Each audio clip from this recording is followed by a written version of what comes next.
Welcome back. All right, 12 game review tonight. It was busy, including 7 games six games right out of the gate, and then a seventh at 7:30 or 4:30 my time, 7:30 Eastern, and 3 more half an hour after. I'm like, I can't follow all of this, so I'm just gonna do my best to make sure I got the goal magnets on the board. Cross my fingers, and here we are. All right, so we're gonna start off talking about Calgary and Boston, and this one was playing on my laptop. So it was Wolf versus Korpisalo, meaning the whole game was on my laptop. Early jump for Boston. Eventually, they do score. At 2:04, Hampus Lindholm scores from Pasternak and Zacha, and they had pulled Wolf to a position where Lindholm was able to bury that into the net. Flames look to respond, and they do. Seconds later, at 2:23, on their second shot, Tyson Barrie scores from Lomberg and Kirkland. It was a nice blast from the point. It's a 1-1 tie. Flames press at 7.5 minutes. The shots, though, are 6-2 Boston at 9 minutes. The Flames even up the shots. They gain some momentum. We then have a power play for Boston. They had trouble setting that up. Pretty aggressive penalty kill by the Flames. They do kill that off. Flames then get a power play. That's killed off as well. We have 3:11 of a Flames power play. That becomes 4 seconds of 4-on-4, and then it's Boston's turn. There's a near miss for Pasternak. It's 1-1 after 1.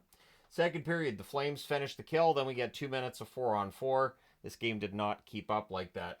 The Panthers and Preds did, though.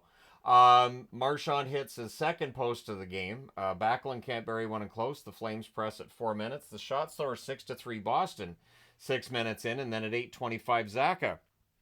He scores from Pasternak. So Pasternak with a couple of helpers tonight. And if Zacha can get going, that would help Boston greatly. And then Koepke makes it a 2-goal lead from Coyle at 8:56. So 2 goals within 31 seconds of each other. We then get 2 minutes of 4-on-4. Pasternak's denied on a net drive. The Flames press with 6 minutes left. The Bruins pressure with 3 minutes left. And there's more pressure by the Bruins in the final minute. So it is 3-1 Boston after 2. However, the Flames show some fight back. There's an early power play, and the Flames score on it. Sharangovich at 58 seconds from Uyghur and Coronado. The Bruins press at 2.5 minutes. The Flames get some pressure at 4.5 minutes. The shots are 4 apiece at 7 minutes. Zary has a near miss in close, and then Kadri on a rush. He scores past a screen. Ball with the assist at 9:55. In the final minute, Zary has a rush chance that's saved, but we're going to overtime. The Flames controlled early. There's a near miss for Sharangovich. Pasternak has a one-timer that goes wide. There were chances both ways. This was an exciting overtime period. And at 4 minutes and 40 seconds, Marchand buries his own rebound. Elias Lindholm with the assist. Boston wins 4-3 in overtime. They go to 7-7-1 with the victory. With the overtime loss, the Flames 7-5-2. Shots on net, 10 apiece in the first, 15-13 Boston in the second, 10-8 Calgary in the third, and 5-4 Boston in the overtime. Final shots 38-37 Boston. Power plays, Calgary 1 for 3, Boston 0 for 2. The hits 22-12 for Boston. Wolf saves 34 out of 38, and Korpisalo saves 34 out of 37. All right, next up. The Islanders and the Ottawa Senators. This was a very Islanders-like game, especially in that first period. So Varlamov versus Forsberg. The early chances are for the Islanders. The shots are 2-1 in their favor, 3 minutes in. We get a power play for the New York Islanders, and that hurt their momentum. It's killed off. There's not even a shot on net there. The Senators, though, not a lot of momentum for them either. They're stuck on one shot for a while. The Senators would get a power play. Stützle takes a puck to the visor. It actually cut him, but it would have been worse if there wasn't a visor, so he's okay. The visor has saved a lot of guys this year already. So that power play ends up being killed off after that's all done. The Islanders press with 5.5 minutes left. With 3:56 left, the Islanders get a power play, which then becomes a 4-on-4. Everything's killed off there. It's 0-0 after the first. Second period, early jump for the Islanders again, but the Senators get some pressure at 4 minutes. In fact, shots are 5-4 Ottawa, 5.5 minutes in. The Sens press at 8 minutes. The Islanders press with 9.5 minutes left. The Sens get some more pressure. They're kept to the outside there. Nelson has a net drive that's held, and then Anders Lee wires one from the inner slot. Horvat and Pulock with the assists at 15:49. It's 1-0 Islanders. Chabot has a rush chance that's saved, and then at 18:22, Pajot scores from Horvat and Lee. So Horvat with a couple of helpers tonight, and it's 2-0 Islanders. The Sens would press to respond, but it remains 2-0 after the second. Third period, Greg has a rush chance that's saved, and then at 2:41, Wahlstrom finally gets his first of the year. Martin and McLean with the assist there makes it 3-0 for the Islanders. The Islanders, or there's a Horvat slot shot that gets saved. Then the Islanders press at 4.5 minutes. Chabot has a screenshot that's saved. And then at 7:43, Nick Jensen breaks up the shutout bid from Chabot and Stützle. It was a good press by the Sens. He buries it from the right circle. Things then get punchy on a hold by Varlamov. The Sens press with 9 minutes left. We get a power play for Ottawa, and they score it. It's Batherson. He puts it around Varlamov in the net. Pretty goal. Stützle and Sanderson with the assists of 14:27. We then get 2 minutes of 4-on-4. Sens press with 3 minutes left. They would pull the goalie, and eventually the Islanders hit the empty net. At 19 minutes and 50 seconds, it's Horvat into the empty net from Mayfield. The final score in this one, 4-2. The Islanders go to 6-6-2 on the season. The Senators 6-7 with the loss. And I had to move them down the power rankings because they've been playing well for the most part, but they're below 500, and yeah, it just looks like it's turning against them. Shots on net, 8-5 Islanders in the first, 15-11 Ottawa in the second, 10-6 Ottawa in the third. They outshoot the Islanders 30-25. Power plays, the Islanders 0-2, Ottawa 1-3. The hits, 31-20 for Ottawa. Varlamov saves 28 out of 30. Forsberg saves 21 out of 24. So, rough night for Ottawa. Hopefully they turn it around soon. All right, next up. The Preds and the Panthers, the game with all the penalties in it. So, Wedgwood versus Bobrovsky. Yossi has a slot shot that's blocked. And then at 3:33, Sam Reinhart, he becomes the #1 goal scorer in the NHL with his 11th. He buries a wraparound from Barkov and Mikkola. The shots are 3-0 for the Panthers at 4.5 minutes. And at 5:14, from a sharp angle on a rebound, Tkachuk makes it 2-0. Verhaeghe and Balinskis with the assists. Yossi fires one wide as the Preds rush. The shots are 11-2 for the Panthers with 7.5 minutes left. We get a power play for Florida. That's killed off. Then Nashville gets turned on the power play. That's killed off as well. McCarron has a net feed that's picked off. With 5 seconds left, there's a power play for Florida. So that rolls over into the third period. Bennett has a slot shot that's saved during the power play. And then just after it's ended at 1:56, Rodriguez scores from Bennett and Lindell, making it 3-0 for Florida. I knew this was not necessarily going to be great for Nashville going from Washington to Florida, and here we are. Shots are 3-1 Florida 4 minutes in. There's a press by Nashville, but they're not getting to the net. We have a power play for Florida, which becomes a brief 5-on-3. They don't score during the 5-on-3, but during that 5-on-4 that follows, they do. Verhaeghe scores at 11:18 from Balinskis and Barkov. Panthers press for another, but we get a power play for Nashville because hardly any of this game was played 5-on-5. Stamkos gets one from Yossi and Forsberg at 13:52. What can you say? Stamkos likes playing against Florida. Panthers go back to the power play. That one's killed off. And then at 19:32, Verhaeghe gets the second of the game. Barkov and Tkachuk with the assists. It's a 5-1 score after 2. Third period, early press by Nashville. Things get pushy on a hold by Bobrovsky. We get a power play for Florida. That's killed off. So Nashville gets a turn. That's killed off too. Shots are 3-2 for the Preds at 6.5 minutes. So it's time for Florida to go back to the power play. That becomes a 4-on-4. Everything's killed off there. And then Florida goes back to the power play because it had been about 30 seconds of 5-on-5 hockey. We can't have that. And Nosek would score at 11:23 from Schmidt and Samoskevich. So that makes it 6-1, and I thought I might be putting a no mercy magnet on this game. However, at 11:51, Parsonen answers from Del Gaizo and Evangelista to make it 6-2. We would get 2 minutes of 4-on-4 because you can't play 5-on-5. And with 4:33 left, the Preds go back to the power play. That's killed off.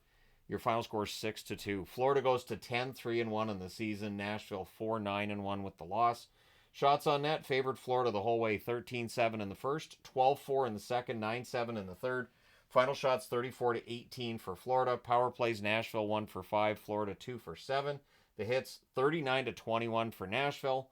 Wedgwood 28 saves on 34 shots, and Bobrovsky 16 saves on 18 shots for Bob. So a lot of power plays in that game. The next one is Montreal and New Jersey, which had less than half of the power plays that this one did, so there's less notes. Montembeault versus Markstrom, in 1 minute and 33 seconds in, New Jersey gets on the board. It's Jesper Bratt from Jack Hughes and Hamilton. The Habs draw a power play. That's killed off. No shots on net for Montreal there. Devils, they go back to the box, so Montreal has another power play. That one's killed off too. They didn't have a power play the rest of the night. The Habs press at the half, but at 12:38, New Jersey makes it 2-0. It is Palat from Jack Hughes. It's good forechecking by Hughes, and then Palat buries it from the front of the net. The Habs press with 3.5 minutes left. With 1:10 left, the Devils get a power play, so that rolls over into the second period with New Jersey ahead 2-0. The Habs finish the kill. Devils press at 3.5 minutes, and at 5 minutes, Newhook scores from Evans and Struble to make it 2-1. The Habs press at 7.5 minutes. They did have opportunities, and then Siegenthaler wires one from the left circle. Howla and Cotter with the assists at 10 minutes and 20 seconds to restore the 2-goal lead for the New Jersey Devils. Devils press with 8.5 minutes left, and it looked like they were going to get out of the period with a 2-goal lead, but Brendan Gallagher scores from Anderson and Dvorak at 19:01 to cut the lead to a goal at 3-2 after 2 periods. Third period, the Habs had the early jump. They weren't able to get a shot on the net, though.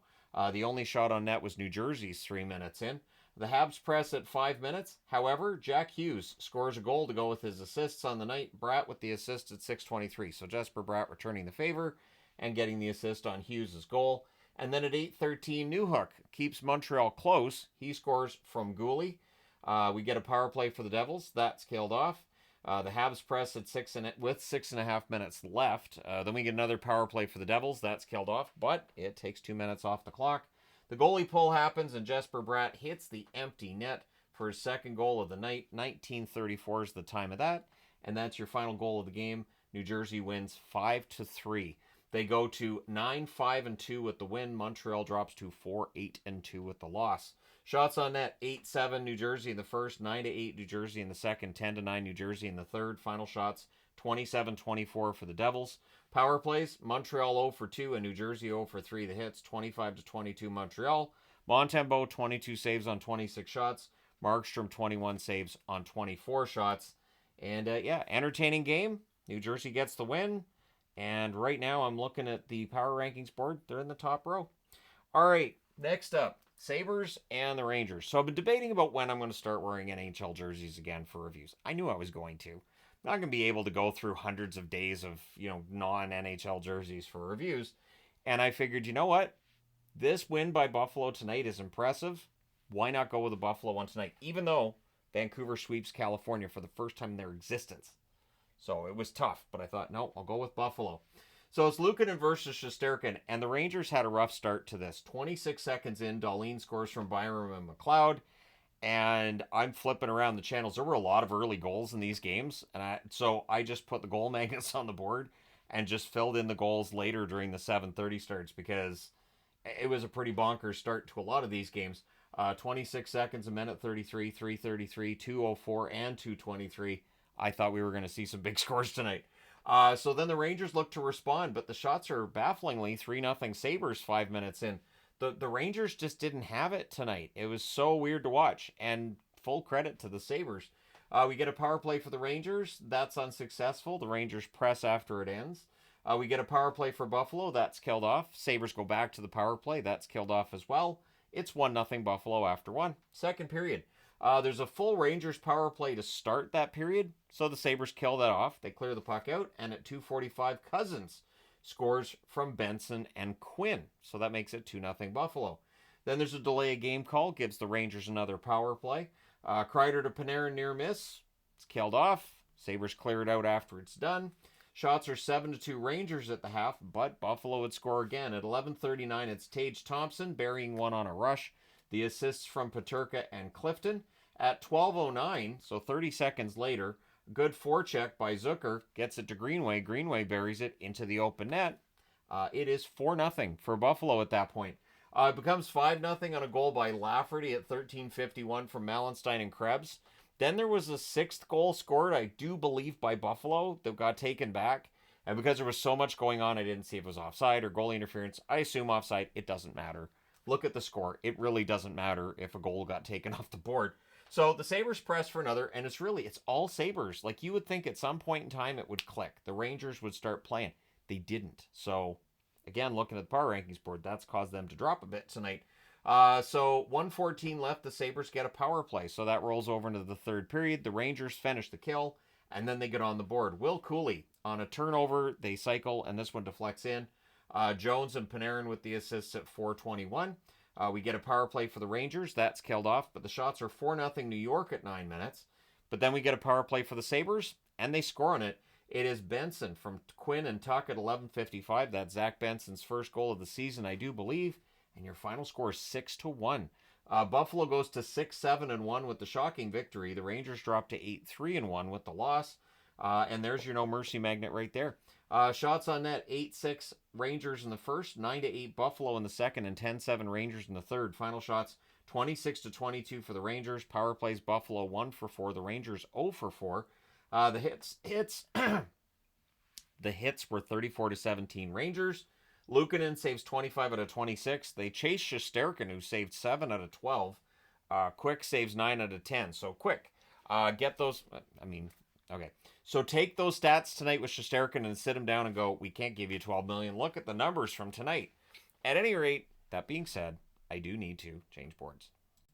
All right, Pittsburgh and Carolina. This is frustrating, I would think, for Pittsburgh, because there were large stretches here where they had a lot of chances, and Kochetkov might have had his best game as a National Hockey League goaltender tonight. So it's Nedeljkovic versus Kochetkov, and on their first shot, Carolina scores. It's Martinook from Stahl and Chatfield at 52 seconds. The shots are 2 apiece at 5 minutes, and then on a 3-on-1 rush, Roslovic gets his 8th of the season. Aho and Orlov with the assists at 8:47. The shots are 7-3 for the Penguins with 6 minutes left. We get a 4-minute power play for the Penguins. Raquel's denied and close. The Canes kill that off. Aho has a buzzer beater that saved. It's 2-0 Carolina after 1. Second period, there's an early press by Crosby, and I say that because he had it in the Cane zone. He was the one ragging the puck around, so it was his pressure. The Penguins go back to the power play. That's killed off. The Canes press at 3.5 minutes. We then get a power play for the Canes. A nice mask save by Nedeljkovic on Aho. That power play is killed off. The shots are 10-5 for the Penguins at 9 minutes. And then at 9:27, Roslovic gets the second of the game and 9th of the season. Svechnikov and Chatfield with the assists. Canes look for another, but the Penguins press with 8 minutes left. Achari can't bury one in close, and then at 13:52, Slavin gets one past a screen into the net. Aho and Roslovic with the assists. Roslovic's first assist of the season. Canes press with 3 minutes left. They're up 4-0 after 2, even though they'd been outshot 26-13 at that point. Third period, this is where they announced that Cody Glass, who got hurt earlier in the game, would not return. There's an early jump for Pittsburgh, but Eric Robinson tips one in. Natchez and Chatfield with the assist at 2:07. So Chatfield had 3 helpers, and for Marty Natchez, that is an 8-game point streak. At 5:08, Lizotte gets the goal to end the shutout bid for Kochetkov, because we can't have nice things. We then get a power play for the Penguins. That's killed off. The Penguins had some chances. They press with 3 minutes left, but in the end, it's a 5-1 win for the Canes. They go to 10-2 on the season. Pittsburgh 5-8-2 with the loss. Shots on net, 10-4 Pittsburgh in the first, 16-9 Pittsburgh in the second, 10-5 Pittsburgh in the third. They outshoot Carolina 36-18 and lose 5-1. Power plays, Pittsburgh 0 for 4, Carolina 0 for 1. The hits 28-11 for Pittsburgh. So they outshot them 2-1. They almost they more than overhit them 2-1, like out-hit them 2-1. Just bewildering numbers that baffle my brain and apparently my mouth. Nedeljkovic 13 saves on 18 shots, and Kochetkov 35 saves on 36 shots. Now, I need to get the stats for this other game. Or not, because the NHL app is broken for this Flyers-Tampa game. Maybe the result broke it. So it's Fedotov versus Vasilevsky. It's frustrating when the app just breaks. And I've been checking a game all night, and then it goes final, and it's like, this can't be loaded. Try again. Been trying for hours. So the shots, who knows? So good early back and forth in this one, but the shots are only 1 apiece at 5 minutes, which means Philadelphia is controlling the pace in this. We get a power play for Tampa. Geeky's robbed as that comes to an end. The Flyers press at 9.5 minutes. In fact, the shots are 4-3 for Philly with 7.5 minutes left. The Flyers press in the final minute. And then on a rush, on a wraparound, Kucherov scores from Hagel and Lilleberg at 19:15. He makes it look easy. It's 1-0 Tampa after 1. Second period, Farabee with a near miss. Chernak gets shaken up. I don't believe he returned to the game. There's a press by the Flyers at 2 minutes. The Bolts press at 5 minutes. In fact, the shots are 9-2 for Tampa 7 minutes in. Flyers press 8 minutes in. Kucherov has a tip shot that's held. The Bolts press with 8.5 minutes left. Farabee had a lot of chances tonight. I guess he's the one that's snake bit right now for them. along with a few others. Things are pushed on a hole by Vasilevsky. We get a power play for Philadelphia. That's killed off. Couturier's denied. Vasilevsky holds. The Flyers are limiting shots for Tampa Bay. You're just going to have to take my word for that. 1:57 left. The Bolts get a power play, so that rolls to the end of the second period. They do not score on it. It remains 1-0 Tampa after 2. Third period, we have a power play for the Flyers. Tippett has a shot that deflects out. Power play's killed off. Just the one shot on net. 6 minutes in, the shots are 3-0 for the Flyers. The Bolts press, but they're kept to the outside. Geekie fires one wide on a rush. The Bolts press with 6.5 minutes left, but at 15:44 on a net drive, Tippett goes backhand, and he scores from Konechny. It's a 1-1 tie. The Bolts press in the final minute. Richard fires one wide on a rush. It's 1-1. We're going to overtime. In the overtime, Hagel's denied. Puck's held there. Konechny has a net drive that's saved. And then Konechny fans on his next opportunity. Tippett goes end-to-end, but that's blocked. And Fedotov had his best NHL game, period, tonight. This was the best game I've seen Fedotov play. And then in the shootout, Fedotov makes saves when he needs to. Konechny gets the winner. 2-1 shootout victory for Philly. Philly will take it. They're 5-8-1 on the season. With the shootout loss, Tampa Bay's 7-6-1. There's just something off with the Bolts right now. Fedotov saves 22 out of 23. Again, easily the best game he's played in the NHL. Vasilevsky, 30 saves on 31 shots. He kept this thing tied. Really, Philadelphia at points looked like they could have won this. And absolutely insane result tonight. All right, next up.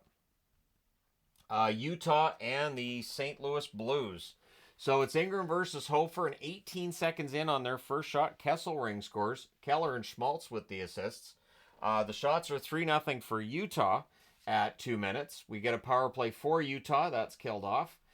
With 9 minutes left, the Blues only had 2 shots on net. So Utah doing a very good job of controlling St. Louis, but St. Louis's play would improve as the period went along. We get a power play for St. Louis. That's killed off. Had some chances. The shots even up later in the first, and sure enough, at 18:41, Parayko scores from Buchnevich and Neighbors. So it's a 1-1 tie after the first. And second period, things get fighty at 29 seconds. Maverick Lamoureux thrown out of the game. And the app said 2 minutes of 4-on-4, and I'm like, why? Why would you say that? There was fighting. The shots are 2-1 for the Blues at 4 minutes. Utah gets the next 4 shots, though. Things are pushy on a hold by Hofer. The shots are 7-2 Utah with 5.5 minutes left. Kesselring has a slot shot that's held as he's looking for his second of the game. Utah presses with 3.5 minutes left. Cooley has an end-to-end chance that's defended. And at 18:09, Michelli wires one short side from the high slot. Gunther and Cooley with the assists. Logan Cooley had a very good game tonight. It's 2-1 for Utah. Blues press in the final minute, but it remains 2-1 for the Utah Hockey Club after 2. Third period. Early power play for Utah. It's killed off. It had some chances. So did St. Louis shorthanded. The Blues press after it ends. Stenlund then has a rush chance that's held. The shots are only 2 apiece, 5 minutes in. Utah presses, but they're kept to the outside. Gunther has a rush chance that's held. Sundqvist then has a chance that's blocked. And at 13:29, St. Louis ties the game. It is Kyrou burying a one-timer. Nice pass by Buchnevich to set it up. I believe Kyrou's on a 3-game goal-scoring streak. But that tie doesn't last. Gunther puts one in off Parayko on a 2-on-1 rush at 16:39. They would pull the goaltender, the Blues did, and they call a timeout with 10.6 seconds left. It doesn't work. At 19:56, McBain hits the empty net from Sergachev and Hayden. Utah wins a very important win for them, 4-2. They needed this. It's a division rival, too. So Utah goes to 6-5-3 with the win. St. Louis drops to 7-7 and remains very unpredictable. Shots on net, 11-8 Utah in the first, 14-2 Utah in the second, and 6-5 Utah in the third. Final shots 31-15 for the Utah Hockey Club. Power plays Utah 0-2 and St. Louis 0-3. The hits 30-21 for St. Louis. Ingram saves 13 out of 15. Hofer saved 27 out of 30. So better save percentage for Hofer, but Ingram's your winning goaltender. All right, next up, Chicago and Dallas. So it's Soderblom versus Ottinger. The Hawks had the only shot on net 3 minutes in. The Stars did get the next 3 shots, so they start generating. They end up getting a power play. That's killed off. And then Sam Steele scores at 11:06. Stankoven and Lindell with the assists. With 7 minutes left in the period, the shots are 10-3 in favor of Dallas. And it is 1-0 for Dallas after 1. With the 3 games starting at 5 o'clock my time, I had to choose one game that I was going to follow a lot more closely than the other two, and I picked Colorado and Winnipeg. I felt like that was going to be the game to watch, and honestly, no regrets. That was definitely the game to watch. Second period, shots are 2-0 Dallas, 6 minutes in. We get a power play for Chicago. That's killed off. And then at 10:15, Sagan scores from Lundqvist and Steele. So Sam Steele with a goal and an assist tonight. It's 2-0 Dallas. Shots are 8-5 for Dallas with 9 minutes left. We get a power play for the Stars. That's killed off. The Hawks then get a power play. Teravainen's denied and close. That's killed off as well. Sagan has a net drive that's defended. Johnston fires one high on a wrist shot. Stars press in the final minute. It's 2-0 after 2. But the Hawks are a little different than last year. They're not easy to put away. So third period, there's a net feed to Bedard that gets blocked. The teams exchange rushes. The shots are 3 apiece. 5.5 minutes in.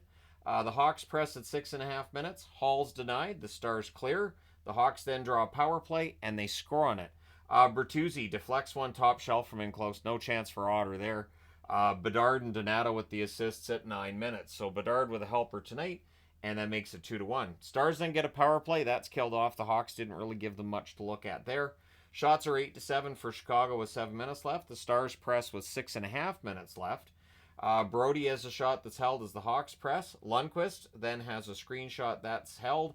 Eventually, Chicago pulls the goaltender, and Dallas hits the empty net. It's Stankoven from Ben and Labushkin at 19:14. Your final score is 3-1. Dallas wins this one to go to 8-4 on the season. The Hawks drop to 5-9-1 with the loss. Shots on net favor Dallas through the first and second. 16-5 in the first and 13-9 in the second. Chicago outshoots them 12-11 in the third. Final shots 40-26 for Dallas. Power plays, Chicago 1 for 3, Dallas 0 for 3. The hits 39-15 Chicago. Soderblom saved 37 out of 39. He's having a good year. He really is. So when Brossoit comes back, it won't be easy to send him down, to be honest. Ottinger, 25 saves on 26 shots. Otter had a good night, but Soderblom, another solid night for him as well. And so we'll see what they do when the time comes. All right, last one on this board is Colorado and the Winnipeg Jets. Georgiev versus Hellebuyck. At 1:06, the first shot on net goes in. Velarde from Scheifele, and all I could think was, man, Georgiev, this is going to be a tough night. Nope. Shots are 3-0 Jets at 4.5 minutes. The Jets press at 6 minutes. McKinnon is robbed. The puck's cleared out after that. The Avs press at the half. The shots are 10-6 for the Jets with 6 minutes left. With 1:38 left, the Jets get a power play that leads to Nemesnikov being denied and close. After allowing that first goal, Georgiev was solid. It's 1-0 Winnipeg after the first. Second period, the Avs finish the kill because that power play straddled the periods. Jets press at 1.5 minutes. The shots are 2-1 Winnipeg at 4 minutes. The Jets press 5 minutes in. Rantanen to Lehkonen, that gets picked off. That was a dangerous net feed there. DeHaan is denied, and Hellebuyck holds there. The shots are 5 apiece with 9.5 minutes left, and the Avs are starting to build some momentum. As this game went along, the Avs were getting more and more dangerous. The power play then for the Jets gets killed off, in part because that momentum's there for Colorado.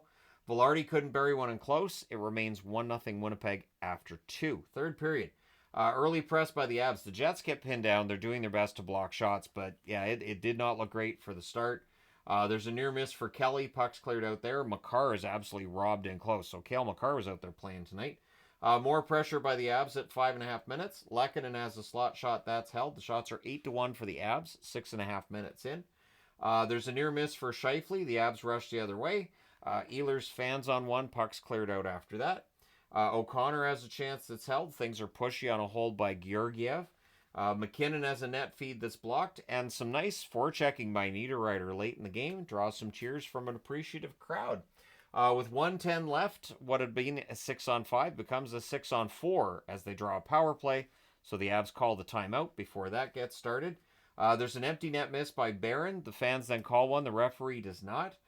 Some furious activity at the net, so Hellebuyck, as soon as he gets a chance, he holds on, and so did the Jets. They win this one 1-0.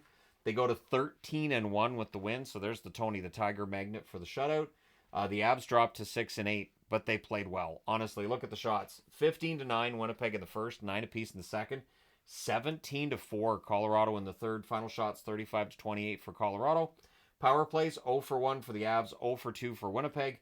The hits 18-10 Colorado. Georgiev saves 27 out of 28. He needed that kind of a start. Hellebuck saved all 35 shots. If he can do that in the playoffs in April, we've got something in Winnipeg. That being said, I need to change boards. Just the 2 games on this board, of course, and I put them with a column in between just in case these were crazy. They weren't that crazy. So it's Vancouver and LA.